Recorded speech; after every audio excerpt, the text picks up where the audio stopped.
So right now we're looking at an economy where the rich keep stacking the chips on top. The middle class, which is the foundation, is crumbling. And what does that look like? A Jenga game. And when you step back and you look at it, it's wobbling all over the place. The economy right now is really faltering, and we're really in a bad position. So today, that's going to be our top topic. We got a couple things we want to talk about as well. The markets, the shutdown, yada, yada, yada. Y'all know how we do. Welcome to Money Church. This is the Black Wealth Rebels presentation. We got my brothers Jimmy and Corey here, and we're going to have a funky good time. What's up, gents? What's going on? I'm great, man. I woke up this morning. I'm good, man. How y'all brothers doing, man?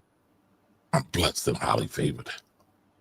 Yeah. So what's going on, man? Everything good? Everything good, Corey? You all right? Yeah, I'm fine. You know what I mean? It's football Sunday, you know what I'm saying? I'm already getting smoked fantasy-wise, but it is what it is, man. Listen, man, I already told you my situation, so I'm a little depressed right now. Corey ain't got that black hoodie energy today. No, man, they his fire stick, man. He playing games with my brother's fire stick, man. Pause, like enlightenment day, man. You know what I'm saying? So he kind of, they got him in the doldrums right now, man. Yeah, I gotta find another workaround, man, because they just I think my John got my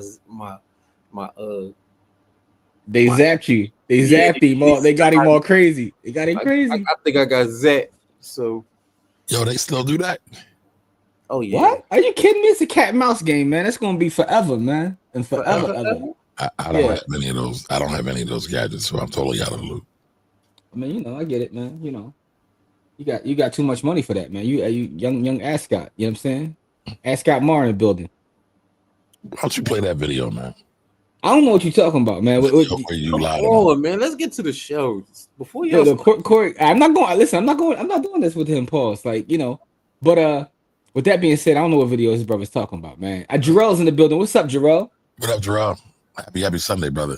Hey, Jarrell, you getting any sleep? Jarrell? Because I know you got the youngster, man. You know what? About a week old. He got a week old. So Yeah, that's always fun. Only if your wife is allowing him to get sleep. Because I know when my wife sleep through the night, I was night duty. Oh, you had night duty, okay. Yeah.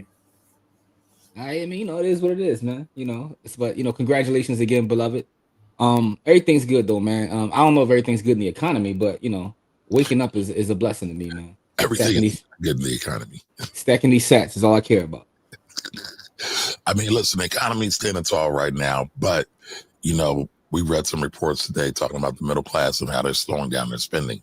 And a lot of times when you see these reports about the GDP and everything that's happening, they really are only focusing on the top 1%. Because a lot of times they push a lot of things up higher, but when you dig deep, you will see that the middle class is struggling. I guess to me, what defines the middle class in 2025? That's kind of what I really want to know. Like, and I don't even know how they define the middle class. Is it by income? Is it by net worth? Like in 2025, how are we defining the middle class? How do you define it? I don't think it exists at all. Nope. So you don't think there's nobody in the middle? Nah, I don't think there's anybody in the middle either. I think we have a tale of two cities in every city. Good times, rich, yeah. You either rich or you not rich. That's it. There's no in between. Yeah, but I mean, mathematically, there is a middle, right? There are people in the middle mathematically. I would say that range, and I guess I should look it up and see what it is. But are you saying that based on income or work? Let's say income. Okay. All right. So you're saying that based on income, right? So there's a median, and also there's a median when it comes to income. Absolutely, right. There is mathematically there. Anywhere between 200,000 and 75,000. But the problem with that is, what kind of life does that afford you, right? Because if you're just basing it on income, right, that's all numbers. So you're going to have a middle point, you're going to have a mode, you're going to have a median, and you're going to have a mean. However, the purchasing power that exists within that number is where the problem lies. That's why I said there's no middle class. Because mathematically you can have a number, but how can you afford to live, right? How can you afford to live? Is that a real? How can you? No, it's an absolutely real question, right? Because here's why. Every dollar you make, you can spend. Here's what I'm saying though. Hear me out. People that make $65,000 a year don't have enough money to pay rent, to buy food, to buy a car, to buy clothing. Is that what you're saying? Yes. Because the cost of living is so expensive that even if you're I don't know this to be the number, but let's just say it's 75,000. 75,000 in 2025 is not the equivalent of making 75,000 in 2010, right? So if the number is 75,000, which is the number, because we're talking about just math here, mathematically you'll have a number, but what does it allow you to buy? Your purchasing power has been eroded. This is why I laugh when people talk about like the whole 6-figure income, because when the whole 6-figure income became like a talking point back in the 80s, making $100,000 back then is the equivalent of making like 400 and some odd thousand now, right? So it's a whole different thing to say, hey, I'm a 6-figure earner. 6-figure earner, right? When that became like a cliche, was the equivalent of making 400,000 now. Making $100,000 in 2025 is not the same as making $100,000 in 1985. Okay, so according to the Pew Institute, they are saying middle class is anywhere between income-wise, $50,000 to $125,000 annually. Now, hear me out though. You know what I'm saying? And there's a steep variance between average and mean. Absolutely. So the mean and the median are completely different. That's not over technical, this thing, Jimmy. I'm not trying to over technical it, but I was responding to what Emeka said in the chat. That's all I'm saying. There is a steep variance between the mean and the median. There absolutely is. But the point that I'm making is, if the Pew Charitable Trust is saying that $50,000 means that you're in the middle class, you can barely survive in Philadelphia on $50,000, right? Right. I remember years ago making $50,000 in the city of Philadelphia. You could be a homeowner, you can kids in school, you can, buy groceries. You can't do that in 2025 with $50,000. But you can do it with 125. And then it also depends on. So here's the other thing, right? We also had to talk about the history, because depending on what people did in the past, how they allocated their money, whether it was in investments or business or whatever, could definitely impact their business or their lifestyle today. Hey, Carol. Hey, Carolyn, how you doing? Happy Sunday. All right, so if you make $50,000, right? Let's just say, for argument's sake, after taxes, you keep 65% of that or whatever, right? So you're bringing in about $32,500. Let's say $600 a week. So you're bringing in you're bringing in about $2,700 a month. The average rent is about 18 and some change, which means that now you have about $900 for the rest of your life. You spent three-quarters of your money on rent. Is that nationwide, Jim? I'm specifically speaking about Philadelphia when I give these numbers. Nationwide, the average rent is probably, I don't know what. Let me see me check that now. The average rent nationwide. Average rent nationwide. So let's see what the average rent nationwide is right now. 2-bedroom average rent across the country is about $1,800. So if you make $50,000, that means that it is the same thing, right? So you're talking about having about $800 to $900 after paying rent for your entire rest of your life. We didn't talk about having a car note, groceries, phone, clothing. So going really to the premise, right? The economy is in a Jenga type pattern. Like it's really looking crazy. Yeah. But that was my point. My point is, sometimes when people talk about the middle class, they put these numbers out here, like a $50,000 income being middle class is insane. That's why me, 125. So, but again, the premise was the economy is jacked up. Agree? Yes. No, that I agree with. I just want to make sure we're clear on this, because even at 125 is problematic, right? Especially if you have a house. So 125, if you're single, you're great. But 125, you start having a family. I mean, you got to feed, you got kids to feed. This is why I'm saying, like, it's a problem. So it is Jenga. It's a problem. There is no middle class, which is how we got into this conversation. Like, this whole idea of it being a middle class is a joke. This is why they're trying to give it. This is why they try to give us 50-year mortgages now, just to like lower our monthly payment. I think that's super wild. And hold up, and getting rid of the requirements. Like, so basically, there's no he said a 50-year mortgage and no credit score requirement. Is that so? Well, Fannie Mae specifically is talking about changing the credit requirements. But the point is, the reason that we're playing all these different games is trying to hold something up that is, I don't know if it wants to be held up, and it's only so long fake thugs can pretend. So we're playing all these little gymnastics without getting to the root of the issue. Okay, and what would you say the root of the issue is? Bad money. Fix the money, fix the world. And define bad money. Bad money is consistently printing money, right, and not getting to. It's really at the end of the day, all this is really about budgeting. If you want to get down to the root cause of it, it's about budgeting. Our budgeting is way off base. Our spending. Excuse me. Government, or are you talking individual? Both. BOFF. Both. As individuals, we have budgetary problems, but as a government, even more so than us, is budgetary problems, right? If we go back years and years and years, back even to the 70s, and we start looking at our spending, right? Our spending has been out of control, right? A lot of this stuff is fairly simple. It's complex when you get into the nuances of it, but I'm talking about from a simplistic standpoint. You have bills you have to pay, right? And you keep writing these checks that you can't clear, and you just print more money to clear them, and that consistently happens and happens and happens. And we're inflating ourselves to the point where the average rent is $1,800, right? Remember back in the day, you can get a 2-bedroom apartment for $500. Those days are long gone. And this is what I'm saying. So the consistently not being able to budget and printing our way out of problems, it's like we're just kicking the can and kicking the can and kicking the can. And at some point, you know, in the words of Brother Malcolm, and the chicken's going to have to come home to roost, man. Like, because you can't keep doing that. I mean, I would agree. I mean, what's the average debt in America right now? That's a good question. Let me check that for you. You know, that's part of the problem, right? You know, you're talking about, you know, living above your means, to put it where the goats can get it, right? People are spending typically way more than what they're making, and then so everything's out of whack. Mm-hmm. People are spending way more than they're making is because salaries aren't keeping up with inflation. Well, that's part of it. That's so people, but listen, so this is what happens, right? You get used to a lifestyle. I'm used to this certain kind of food. I'm living in a certain spot. My kids go to a certain school, blah blah blah.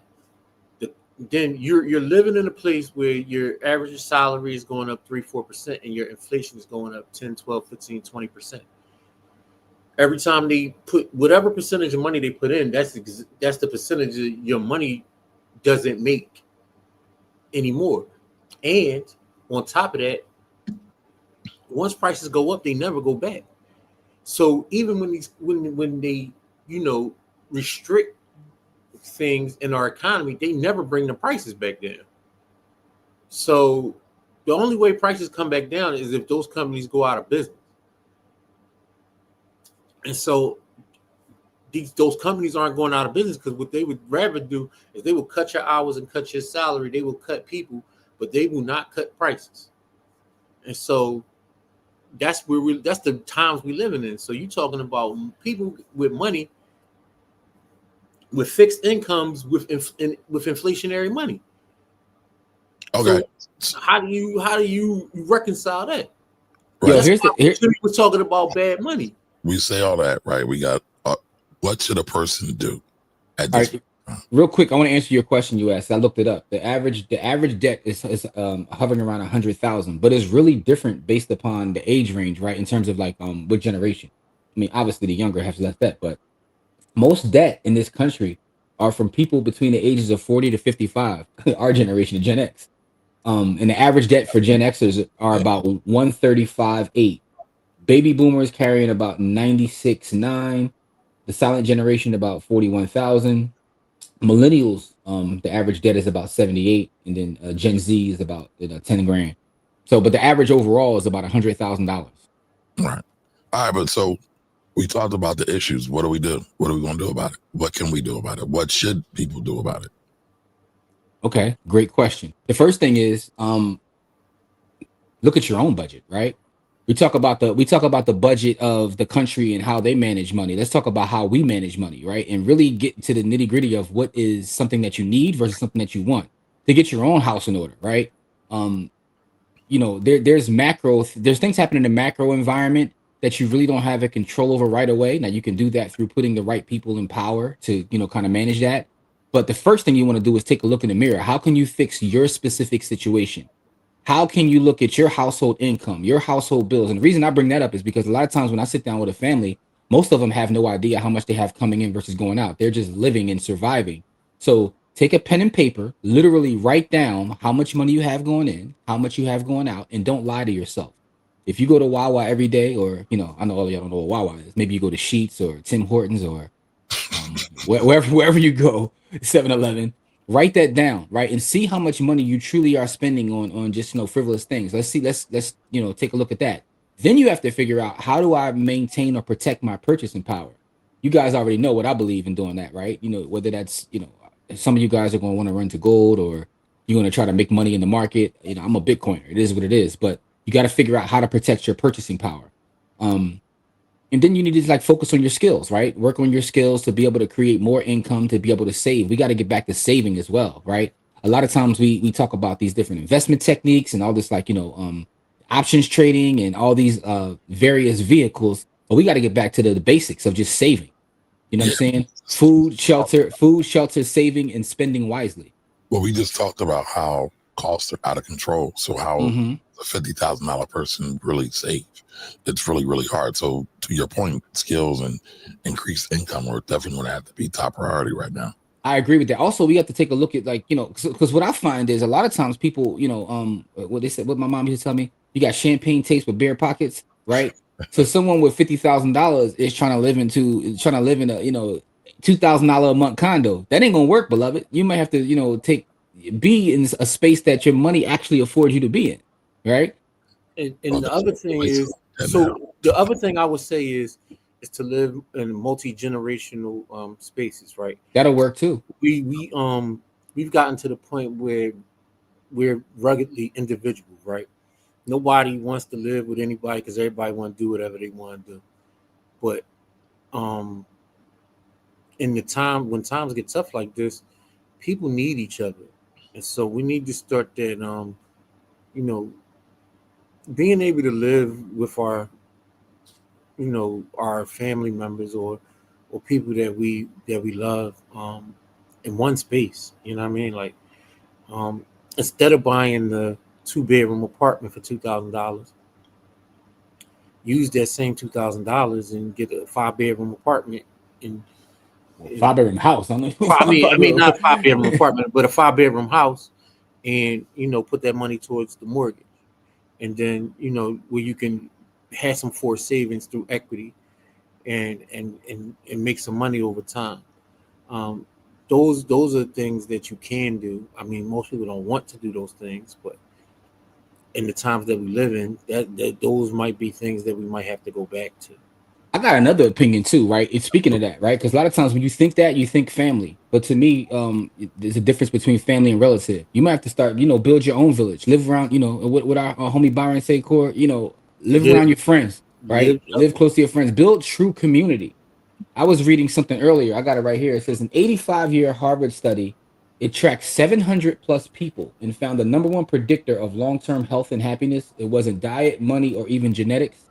It was the quality of relationships. Yep. This community is really the ultimate medicine for the body and the brain.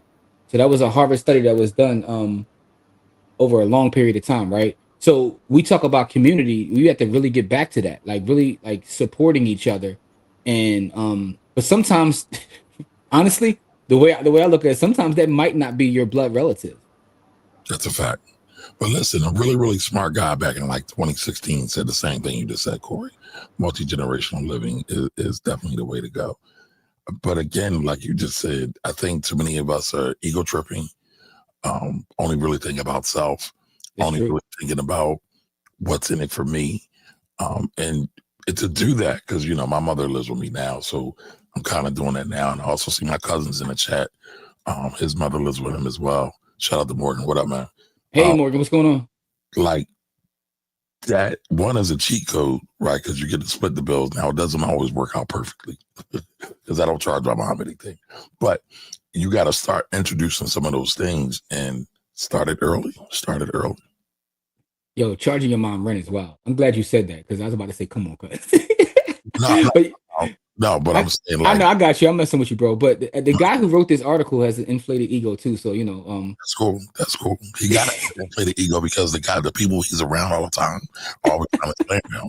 So, he has to do something to stop that combat what's going on. You know, No, but this is listen. You it was written so by Barry Ellis in January 22nd of 2016. all right. So you wrote. Let's go over this real fast. Let's talk about this, right? You know, salute to you for putting the work in for so long. But I want to ask you a question. We have 4 other topics there. No, we do. But real quick though, we don't. And by the way, we don't necessarily have to hit every topic, Paul. Like we could, but because this is a great conversation. What I want to know is, you wrote this in 2016. Pull that back up. You wrote it in 2016, and you gave bullet points on the guide. I want to see how many of those bullet points are still relevant in 2025, going into 2026. That will make a decade since you wrote that. So the question is, what are the topics that you have, the main bullet points of that article you wrote? I mean, it's all still relevant. I'll pull it. I'm going to redo it.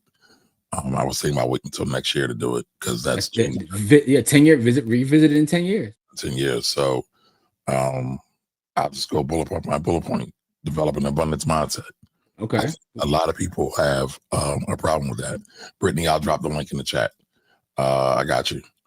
That's number one. You could take it if you want. I mean, but we kind of always talk about that, right? I know you, Jim, was talking about how our ancestors always had to fight for survival, and they always found ways to generate hope, even in the darkest of times. So I think we have to bring that back because we are definitely in a dark time, right? Man, listen, that reminded me last night. Me and Kamari was outside last night, and this sister had on a sweatshirt that was the illest sweatshirt I've ever seen in my life. It was a red, black, and green sweatshirt, but the John said, "My ancestors are my ghostwriters." Yes, Tiffany had that on. That's hard. I was like, yeah, I need that. Yeah, I said the same thing. I was like, I was online right there. I gotta get this. I'm biting this. Pause. Like that was fire. But anyway, so point number 2 is legacy mindset, and it's funny. I haven't really looked at this list, but the same thing I believed then, I still believe now, and now I'm living through it. With my father passing, not to keep harping on that, but it's something top of mind for me right now, and it's something that my mother drilled into me. A good man leaves an inheritance for his children's children, but a second wealth is laid up for the righteous. So that's Proverbs 13:22. My mother drilled that into me. Now, I don't claim to be a Christian, but I did grow up in a church. So, you know, those things, those lessons are still in me. And as an aside, you're not harping on it. That's something that really affected you. So don't feel like you're harping on it. But for me, it's like I keep having the same conversation almost every day. And it's like anytime somebody brings something up, I'm taking back the situation with me and my father. But part of your life, bro. You're right, Jim. I'm not harping on it. No, you're not. All right. So number 3, financial education. Jimmy just said, get your skills up. Same thing. It doesn't have to be formal education wise. It doesn't have to be formal. It could be informal or formal trade. Just sitting around with your elders sometimes. I think it's a great education, which goes back to the whole multi-generational living. How many lessons are we missing out on because we're not spending time with our elders? Don't let school get in the way of your education. Number 4, talk about money. I feel we don't talk about money enough in the proper context. Yeah, we love to talk about cars, jewelry, you know, and all those things, but we're not talking about what Jimmy really pushed back on about, like, how far is your money really going? It's great to make some money, but what can you really do with it? And what should you be doing with it? And when you do get some money, what should you be thinking about? Should you be thinking first about spending it, or should you be thinking first about investing and trying to build something with it? 5, destroy money myths. Money is the root of all evil. Capitalism is evil. Y'all know I hate when people talk about capitalism being evil. People are evil. Things are just things. Ideas are just ideas. People are evil. Money is not the root of all evil. The love of money is the root of all evil. So, you know, that's a Bible verse that's often misquoted and got a lot of people. The only way to say this, fucked up in the game, because I feel it changes our mindset and how we approach things. Dominate STEM. Now, this one I would change. I was talking to our brother Akil online, and he made a great argument that I cannot refute. That math should come before the rest of them? Math should come before it all. Now, I saw that. I'll make the argument that you need to read before you should be able to do math. Okay. Well, his point specifically was about how they make it STEM. Right. So it's science, technology, you know, but he was saying that in order to have the science, technology and all that, just in STEM, not taking it outside of that, just in STEM, that math is kind of the base of science, it's the base of technology, it's the base of the things that are incorporated in STEM. It's not bringing anything else. That's all he was saying. Yeah, That's all he was saying. And so I was saying to him, because I used to believe in STEAM, right? Because I believe you need arts. You need arts not to be all stodgy. And because when you get these hard things, sometimes we get caught up in just the data and forget about the people.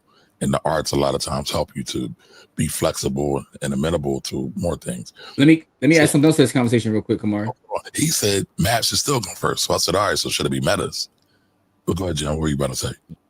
Corey and I met a sister at the event on Thursday. She has a nonprofit, and she's actually talking about coming to our Saturday school. Okay. Her nonprofit is built around STEAMA, and I was like, STEAMA? What the hell is STEAMA? So it's the arts, like you said, STEAM, and they added agriculture to their education piece. So they do STEAMA. You know, I like that. I do like that. So salute to her, because that's part of the sciences, but she broke that specifically out. She broke it out specifically because we need to be able to feed ourselves. Exactly. No, I'm not disagreeing with why she did it. I like the fact that she broke it out. Yeah, she broke it out and being its own thing. Separated it from science. She wants to teach the kids farming and growing food and things like that. So she's went from STEM to STEAM to now STEAMA. Gotcha. Which is funny. We keep adding everything. We wanted to say education, but okay. It's like cable, right? We all went to these different streaming services. Now at this point, we might as well get cable again. But it is what it is. All right. So point number 7 is adequate life insurance. Don't be selfish. Jim, you and I talk about this a lot because we both licensed insurance agents.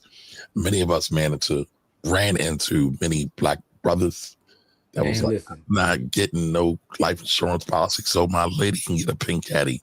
They didn't say lady, they probably said something else. But it was like, I'm not getting no pink caddy so they can move some dude in. And I say don't be selfish, because it's not about you, it's about you, but it's not solely about you. It's about making sure the next generation go into it. And this is kind of a pivot or an expansion on my other point about being legacy mindset. I was going to say that. I said, yeah, because the life insurance is about legacy. And life insurance, in my opinion, is one of the most efficient ways to transfer money and wealth, oftentimes without getting a super duper tax burden. And again, everything is nuanced, y'all. Everything's detailed. So make sure that you look at your own situation, right? Number 8, support Black-owned businesses. This is 2016 and we still having this goddamn conversation. We are still having this conversation.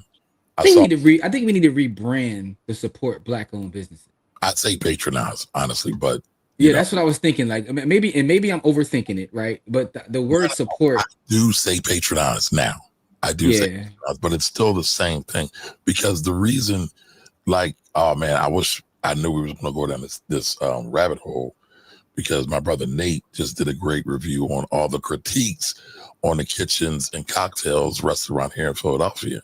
I mean, you're getting, and it's a Black-owned restaurant up and down the East Coast. I believe they're from Dallas. I think it's 8 establishments or something. This makes Ace. The brother started in Dallas. He's an attorney by day, and he's a restaurateur. It's a side mission, and his restaurant business turned into a multi-million-dollar business. But salute to him. But this restaurant hasn't been open for 2 weeks, and you got Black folks tearing it down online, which is infuriating. But I told you my opinion yesterday when we was out to dinner last night. I told you, I was like, I don't think you can critique anything in this first 1 or 2 weeks. I don't care if it's a restaurant or anything else. No, you cannot. But Nate made a great example, made a great point. And great is, I don't know what to call him, but he does bartending for a lot of luxury high-end events, just about every state. He said the same thing you said, Jim. How are you going to critique something that ain't even been open for a month? He was like, it's a new market. They got to learn how people do things here. And you only get that by doing it. You can't really just study it. It is what it is. Though. That's what I said I might wait to January, February, because at that point you work out your kinks, you figure out who the good people are that can work there.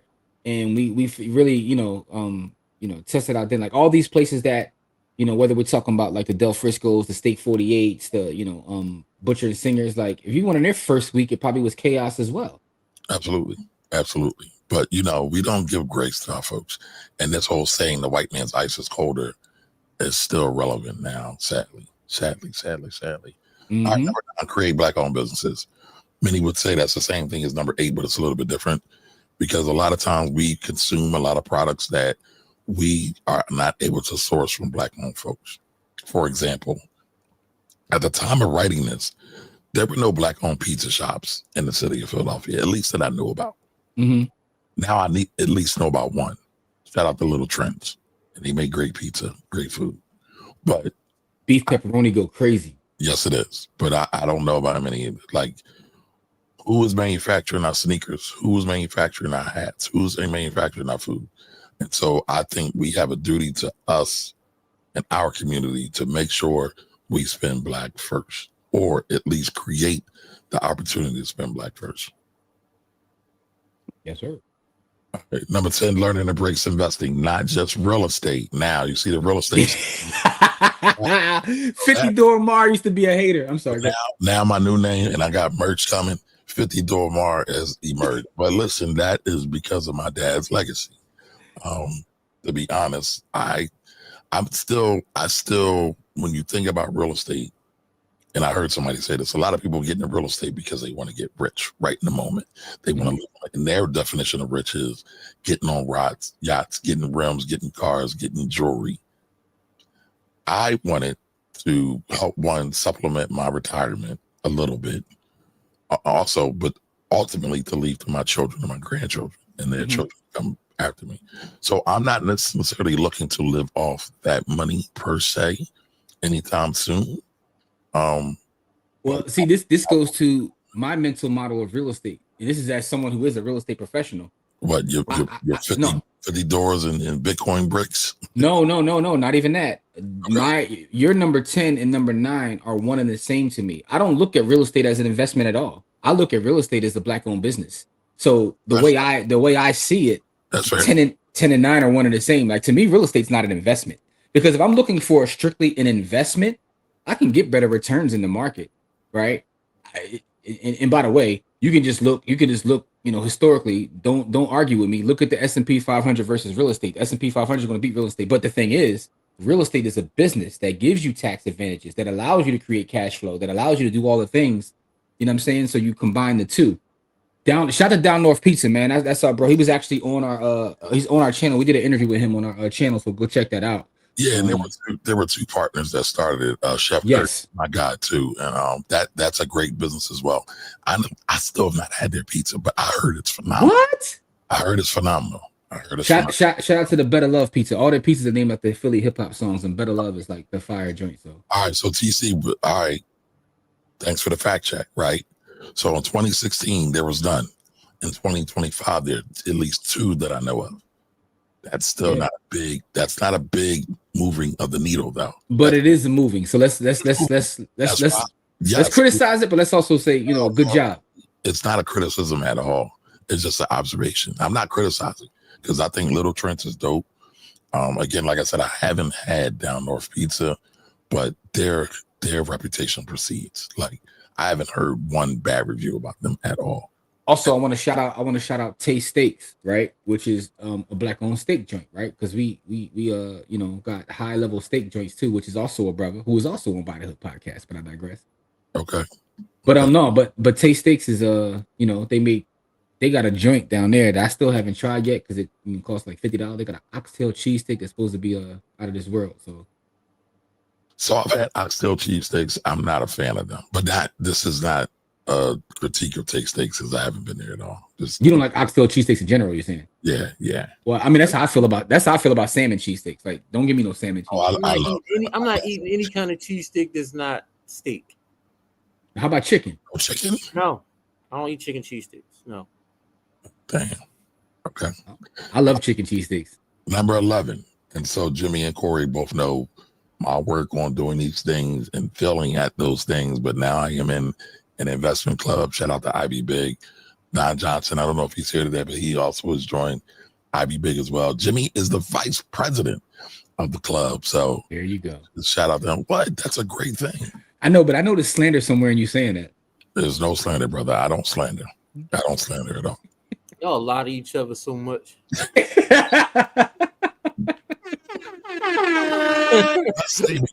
Best statement of the day. They'll just lie to each other. Just Yo, side note for all yos that are watching are in Philly, Sunday, December 7th at 4. We are having a holiday party for I'll Be Big, and we want everybody to come out and kick it with us. We, let's have some fun. But go ahead. That's after the 6th, which is our Saturday school. So that weekend is a good weekend for us. All right. All Black youth organizations should have mandatory money courses. And so I try to live my raps. That's why you see all three of us out in the community. Anytime the youth asks us to come, organizations ask us to come out and speak to the youth, we normally show up if we can, if scheduling permit. Mm-hmm. Me and Jim was out on Friday. That was not my plan. I had a doctor's appointment and work and clients, but we showed up and we had a great time. Jimmy, wonderful presentation about real estate to the youth. Thank you, beloved. All right. Every Black church and religious organization should require that their members take money management courses. I still believe that to this day. Some churches do something, but not full on. And when I say this, I ain't talking about financial literacy. I'm talking about real money. And you know me, you've been rocking with me. I'm not a big fan of what they call financial literacy. Because in my opinion, financial literacy ain't nothing but a disguised word for consumerism. And so they teach you how to balance a checkbook, how to get credit cards, how to spend on credit cards, how to get reward points. They're not really talking about real estate. They're not really talking about stocks. They're not really talking about starting a business. These things that are able to sustain us over a long period of time. Because once you spend that money, I don't care if it's on a credit card or out of a debit card, it's usually gone. You got to put it into something that is going to bring back some kind of value, and whether it's income later on or appreciated value. Yo, also, I do want to say this too, though, for the religious leaders that watch us. If you do this and your actual constituents have more money, guess what they can do? Give you more money. and for the record, I had a mentor that told me there are no Black churches in formerly Black neighborhoods. And though I don't like him, he was 100% correct. If you don't help the constituents stay in the neighborhood, your church is going to die. Yeah, it's a good point. So I don't know about that, but okay. No.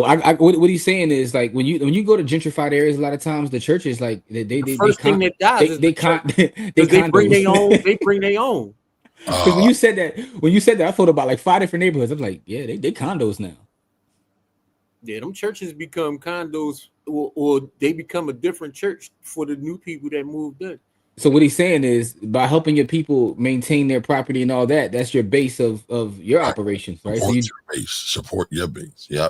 Yeah. All right, number 14, major Black churches should form new banks or support Black banks already in existence. At the time of writing this, there was one Black bank in Philly. This is 2016. There is still only one Black bank in Philadelphia in 2025. That's sad. It is. There's so many points about Black churches, and I don't want to make this about a slander session for Black churches because Corey do the things. I don't. I'm joking, bro. Like to slander the Black church. I'm joking, bro. I'm joking. So, but they do some good things. A lot of good things. Shout out to Enon, Jimmy, Corey, and myself were there. Just what was it? 2 weeks ago, a month ago, whatever it was. 2 weeks ago. With some great youth. By the way, sidebar. Everybody in the comments, please I encourage you all to spend time with the youth. We always talk about this generational divide. A lot of times it's because we are not spending time with the youth. And so we get old and we get funky and we get crabby. I'm guilty because I'm getting old. I'm getting funky. No, we just want to sit around and criticize them and not really understand why they are the way they are, right? And so I would encourage you all to spend time with them, like really not talking at them, but talk with them. And I think that will go a long way, y'all. It's funny because as I mature, learn, and read and engage things, right? When I think about things such as banks and churches, to me, what I thought was a bank and what I thought was a church when I was younger doesn't really play for me, right? So when we say we don't have any Black banks, I think things such as our investment club are a new form of a bank, right? Or hear me out. I know what your rebuttal is going to be, but hear me out. And then when I think about a church, what does it mean to be a church, right? Some will say what we're doing right now and having this conversation on Sunday morning is a church. We call it our finance church, right? So to me, what a bank looks like and what a church looks like is not the big buildings, is not, you know, the pictures of white Jesus, is not none of that, right? Well, It's something completely different. Black Jesus would agree with you because Black Jesus said church is the people, not necessarily the things, the edifices, the buildings. So I don't disagree with you, Jim. I don't disagree. That's all. Let's see what the rest of these points are.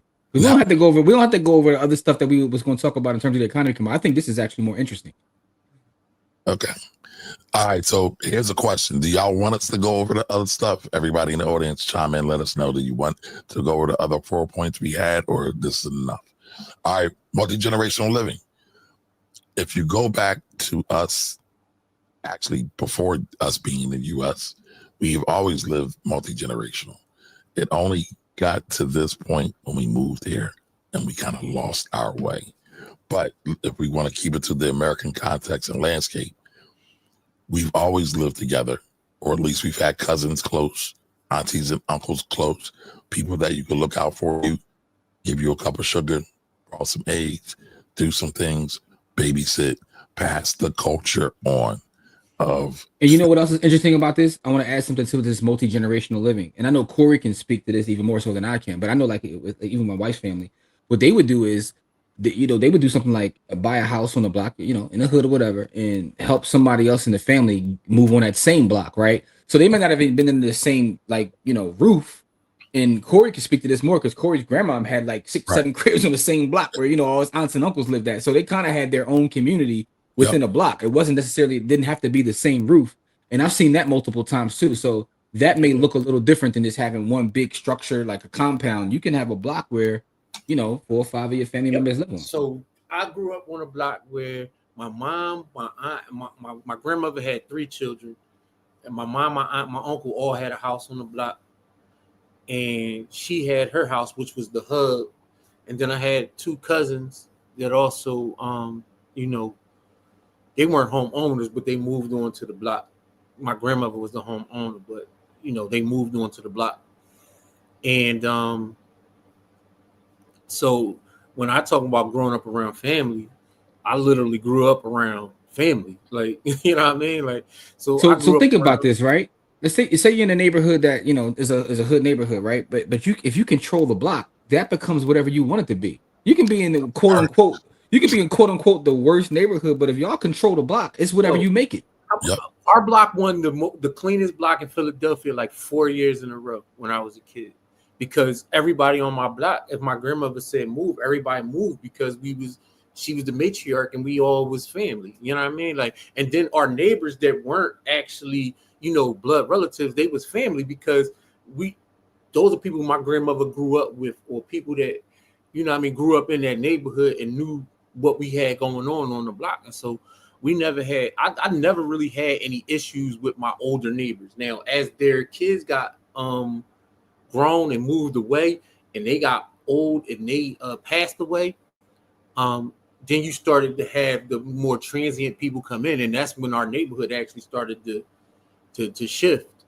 And so I know what a neighborhood life cycle looks like from a specific vantage point, because I got to see it as I grew up as a young man growing into adulthood. So yeah, so that to me is a different form of what you're talking about, Kamari. So it doesn't have to look like the one 10-bedroom. Yeah. So it's different ways to achieve that, man. And if we get back to that, I think I just said that though, Jim. I didn't say it as well as Corey did, but I said, many times we lived in the community with our peoples, oftentimes on the same block.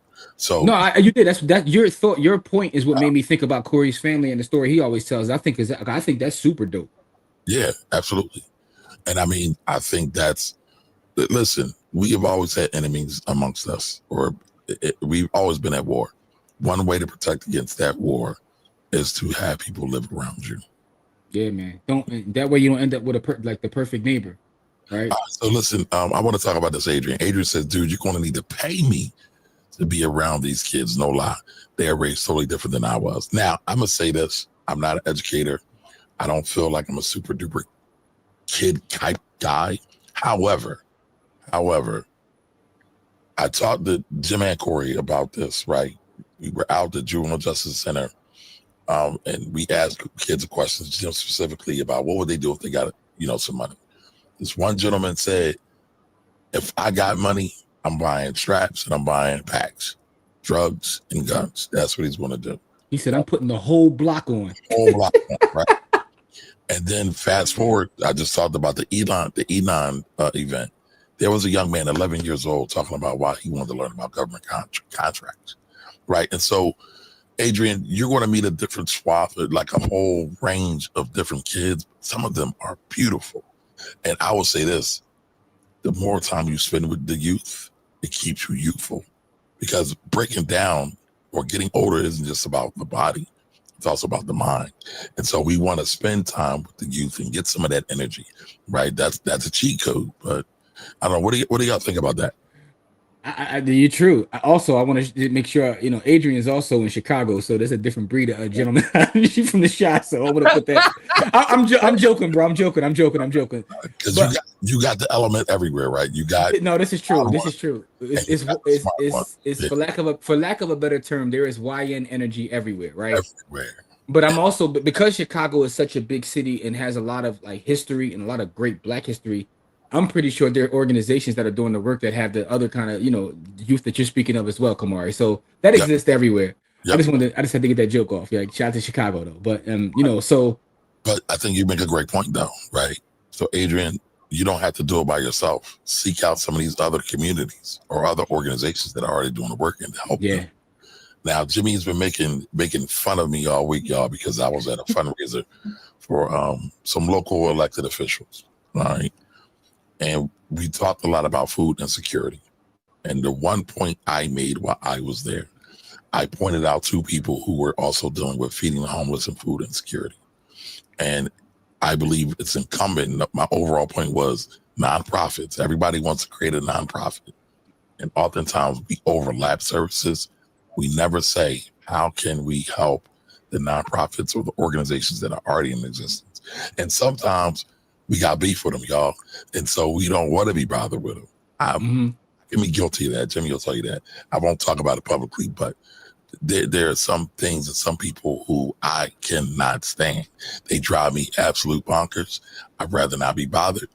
But sometimes Jimmy and Corey will say, come on, we need you. We need your help. And so it's important to get in places and just push unity, push communication. And that needs to be the thing, because our greatest weapon is not money. Our greatest weapon is love and unity. But ain't nobody talking about that. Yes, they are. We are. So stop saying that. Stop saying that. Because and by the way, we are not alone. There are people talking about it. I'm guilty of that too, Kamari, always saying that. But you know what? I realized I gotta stop saying that, because I'm not gonna say. Show me an example. Make me a liar. How about that? Let's do a show on that. Examples of love and money. Love and unity.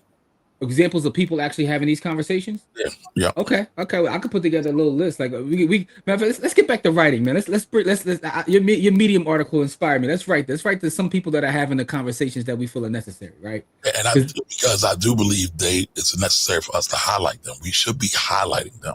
It's one thing to just talk about it and me saying it, and I'm just having a conversation, but to your point, let's highlight them as well. Because I ain't gonna lie, I've been trying to cleanse my timeline. You know what I'm saying? Although some of my friends are so ratchet, when they send me stuff, they reset my algorithm. So I'm guilty, y'all. I'm guilty. I'm one of the friends. Yeah, it's crazy. Let me tell you the funniest thing about because listen, if you don't have a real friend unless y'all share IG reels. Like y'all, if y'all ain't sharing IG posts, y'all ain't really friends, right? But some of the most ratchet stuff I get is from my homegirls. That's the craziest part. Some of the most ratchet stuff I get ain't from my bros. It's from anyway, that's neither here nor there. But the point is though, there are some young creators out there who are having the right conversations, that are doing the right things. And some of them, Kamari, because I see you on their posts. It's one of my favorites. Yes, Jay Williams. Yes.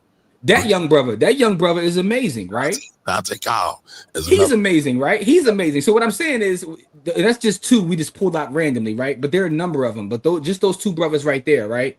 The sister that does like the parking lot, she got the Revolt show now. She's super dope, right? Well, that, yeah. Let's do it. So does all right. Let's stop right there because we could play this game forever. We're gonna, maybe we should highlight them in the show. But what I'm saying is that's 3 right there that are having the conversations and are doing it from a place of love and a place of community and not necessarily a place of just criticizing. Because there's a lot of people that criticize y'all always do this, y'all out here. But when you lead with love, it's a different energy and you can feel the energy, right? So I do want to say that it's not just us. There are other people having the conversation. So a lot of times we say no one wants to have that, and I'm guilty of it, but I think I'm gonna stop doing that because instead of talking about what people aren't doing, let's talk about what people are doing. Because a lot of times we criticize and say, man, all this is going on and ain't nobody doing this. It's like, yo, but there are people fighting on the front line every day. I was sharing with Kamari a couple of days ago, and I sent it to Corey, Kamari, and Karan, shout out brother Karan. I was like, one of the inspirations for the work that we do is the brother who runs the Strawberry Mansion Learning Center. His story is super dope. He's on the front lines every day. But we're quick to say ain't nobody doing nothing, but there are people fighting. Yep. Well, see, what I will say about that is that, to back to Kamar's point, is that we're doing it in silos, right? And so we're doing our work, but we're not working together doing our work, right? So the many hands again, many hands make quick work. We're not making quick work of this because we have many hands, but those hands aren't connecting. Those resources aren't connecting. And so what we have people doing all this work in silos. And so back to the individualism point again, where we got to love each other enough to connect to one another. And then that requires trust. So we got to work with each other because I'm more likely to trust you if I see your work, if I see you every day, if I see you show up, if I see you do these things, then you've gained my trust because I know where you're going to be. Because if I say we're going to be here and we're here, that's what we're going to do. So that's what we got to start doing. We got to start showing up for each other so that we can trust each other enough. Excellent point, Brittany. And I want to say something else to build on what Kamari was talking to Adrian about, right? So Jeff the Wealth Builder, right? So I did a couple of events for him or whatever, but he did something like, that a lot of people don't do. He sent me a message one day and just literally asked me. He was like, I love what you, Kamari, Corey, are doing. What can I do to help you? That was a simple question. How can I help you? And I bring that up and I shout him out because he actually did that. We could do that for other folks. If you see somebody doing the work, let's call them or send them a message like, how can I help you?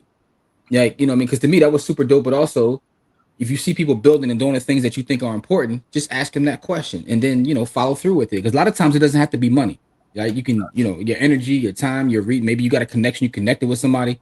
But just if you see somebody doing something like that, in terms of what Brittany said, build coalitions, literally ask somebody, how can I help you with what it is you're doing? Facts. Don Johnson is in the building. Don helps. Listen, shout to Don. You know what I'm saying? Don is amazing. Don, listen, outside of all the $40 dates Don spends money on, Don puts his money where his mouth is, man. Don has supported us for years. Listen, Don has supported us for years, and when we do something in the community, Don is like, here goes some bread, get that to the kids. Like, so I want to shout out Don because Don is another one of those brothers. For sure. No, for sure. I will say this, man. Our community is so diverse, and I love the fact that our community is so diverse, right? We have so many diverse opinions in our community, but the bottom line is everybody want to see everybody else win. You know what I mean? Like, and so I can deal with diverse opinions when everybody is looking at the same goal of seeing everybody else win. What I don't like is when people criticize without putting nothing forward toward the cause. Like, you criticize what you were talking about earlier, criticize without putting in no work. Like, who are you? Like, I don't care what you got. If you ain't putting nothing in, who are you? Like, what have you done? Yeah, like, so I saw like a developer one time. He gave away like $500,000 to like HBCUs or something, right? And people in the comments was criticizing him, like, why he picked that school. He could have did this. That. I'm like, in the first question that people clapped back at him, what did you do?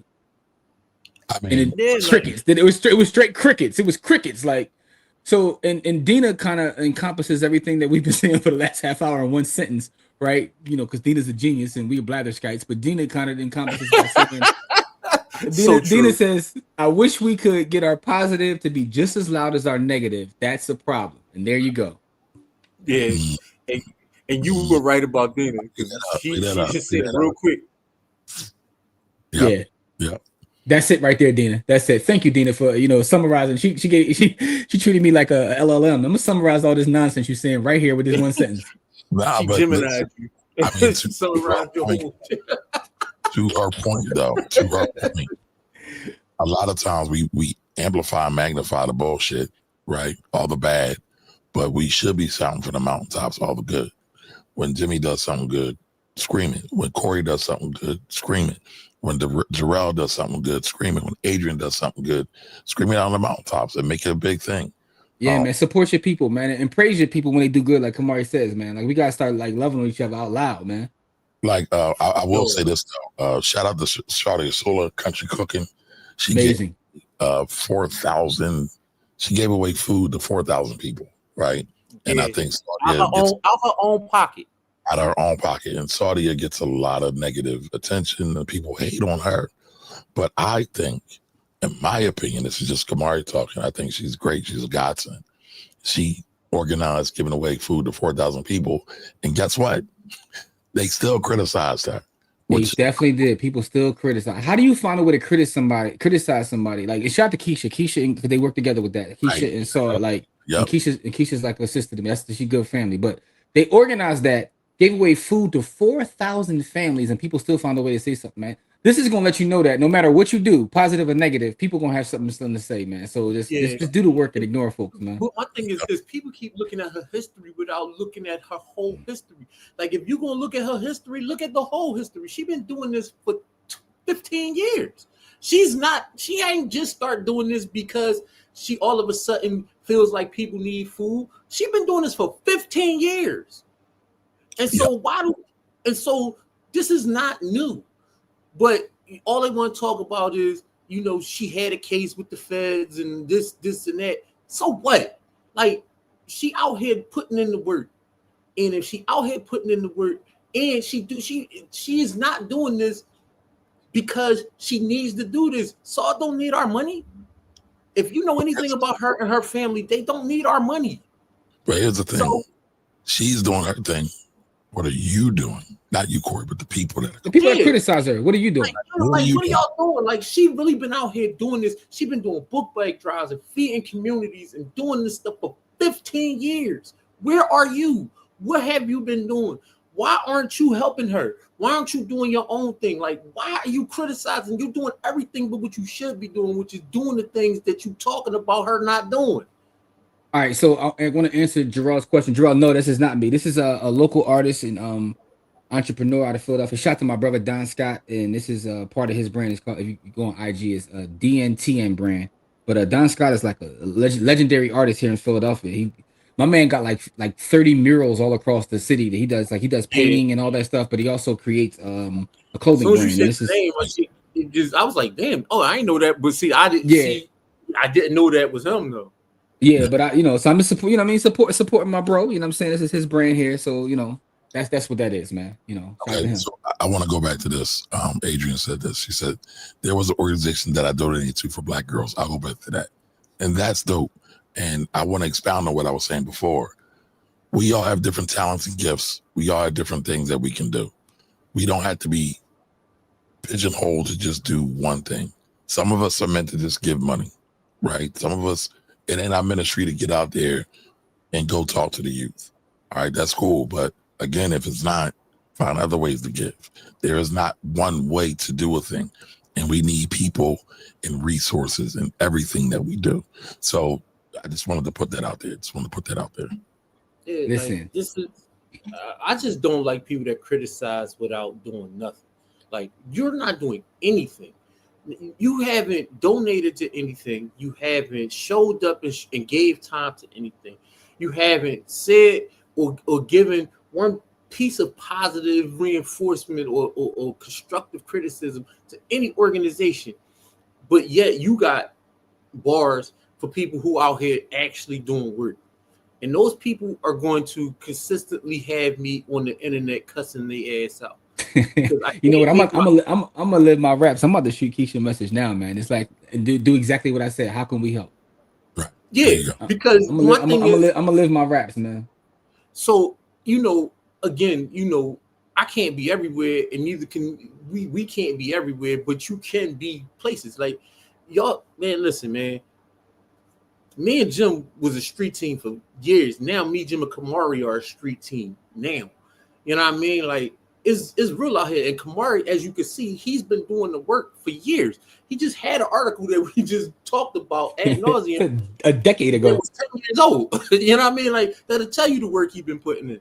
So it's like, yes, our economy is in a mix, but our economy has been in the mix before. Like we have had presidents worse than old boys, but we don't. But the thing is, those presidents weren't doing this with the advent of the technology that we have right now, and that's the major difference between what he's doing and what they're doing, because he has a lot more levers to pull than they had when they were doing the same things that he was doing.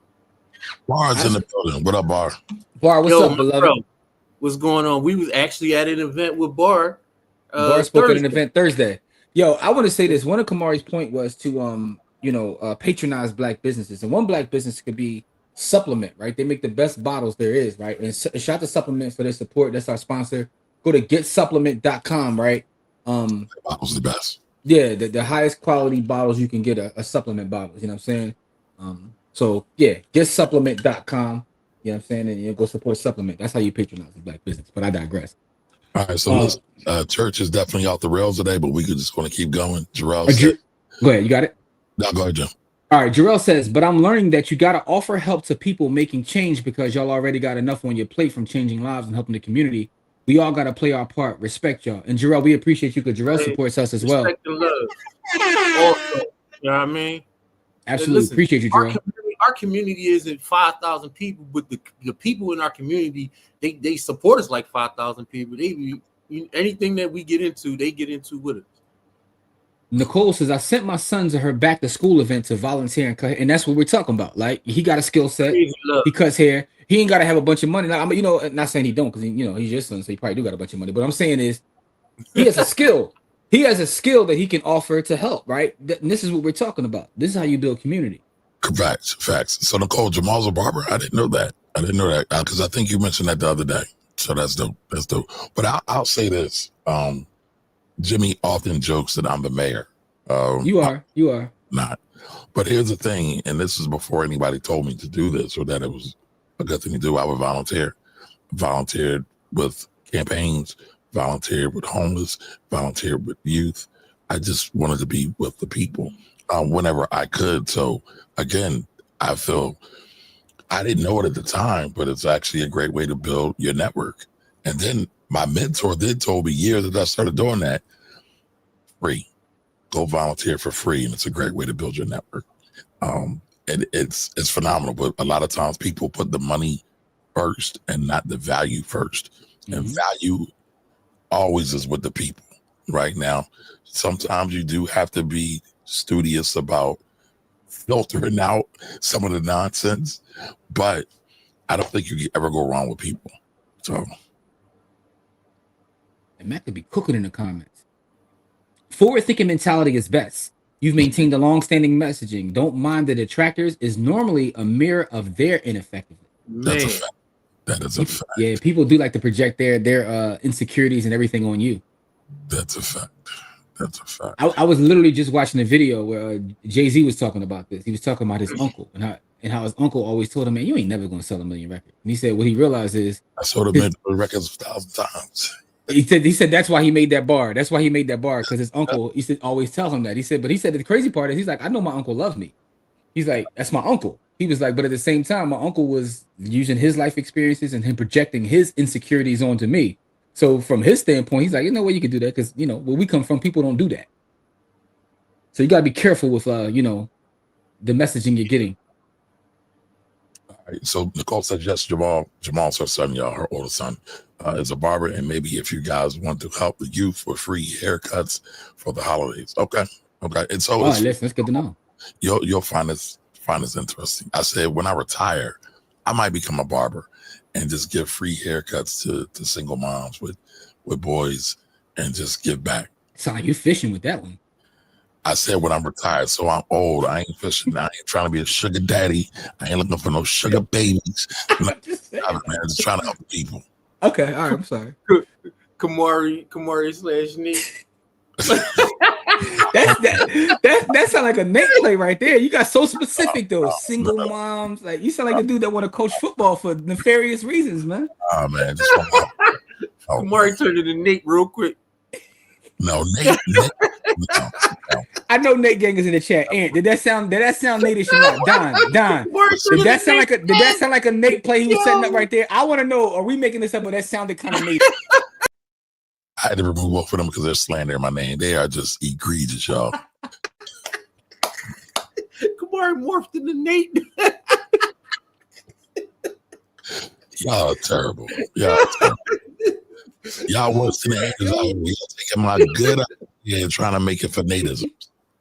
Oh man, listen, man. Nate was a neighborhood savior, bro. No, he was not. He was a predator. But go ahead, go off, y'all. You can't prey on somebody who asked you for something. He wasn't seeking her out. How was that praying? All right, I'm gonna stop this now before we go down a whole rabbit hole because she prayed on him. But all right, let's move on. I disagree, but go ahead. Right, Anthony is in the chat and say yes, you did in fact sound like Nate. See, that's the problem. Y'all minds is always in the gutter. You could have said that I want to retire and be a barber and like give haircuts to youth that can't afford it, right? The problem is, y'all minds is always in the gutter. Hear me? I'm trying to rise and elevate. Y'all want to maintain. My mind, listen, what are you talking about? If you would have said I want to retire and give haircuts to the youth that need it that can't afford it, you said to single moms. You got real specific. Hey, shout out to Champ. What's up, Champ? The Champ is here. You said it sounds like a Nate play, man. It sounds like it, but it ain't. Don called you the boule Nate.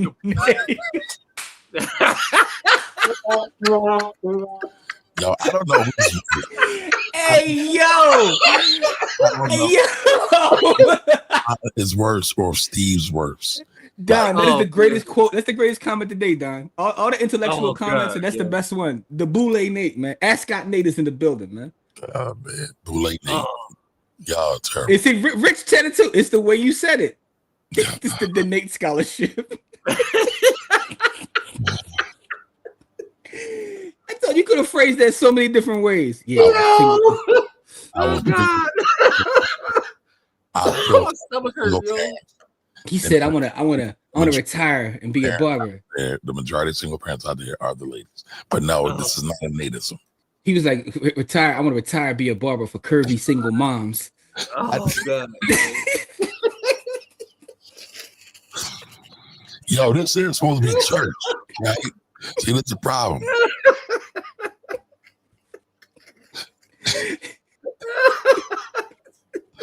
No, it's terrible, man. Oh God, yo, oh man, oh, my stomach hurt, man. Oh man, that was a good. That's the best laugh I had in a few weeks, man. He called him the boule Nate is amazing, yo. Don is hilarious, yo. Thank you, Brittany. Appreciate the love and support. Thank you. Oh God, yo. Oh man. All right, y'all, man. Listen, so this has been a sermon, man. We Kamari's article, man. And listen, man, I want to salute you, brother. You went off the the boule Nate and all that. Even being a boule Nate, I just like to see the fact that you've been doing the work for that long and it is documented. So this turned into a review of your article, but I think it was important to do so. That's where the conversation took us, and I just want to salute you for doing the work for so long. It's documented. Thank you. That's hard to say though, but Anthony, you so Omega sign name. Yo! I think Kamari wants a single mom to join his special fraternity. Yo. It would be a special sorority. I would have my own sorority. Oh man. Yo, y'all are hilarious. Oh God, yo. So I as we get out of here, there was one thing I wanted to say. Okay, go ahead. Let's get to it. I can't find it now.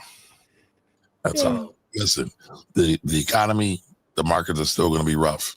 Your job is to keep investing, mind your business, save your money, and just keep going. Build your skills.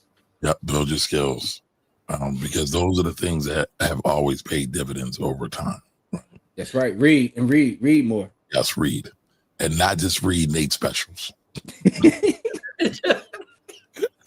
All right, y'all. So y'all be great. We will see y'all on Wednesday or Thursday or Friday, if not before. We'll see y'all this week. If you're in the village, we're gonna see you before. Oh, real quick, last thing I want to say before we get out of here. All right. We were supposed to hold you accountable. You were supposed to drop 2 of those joints by Ooh. Friday, right? And now Yeah. we here Sunday. So as your accountability.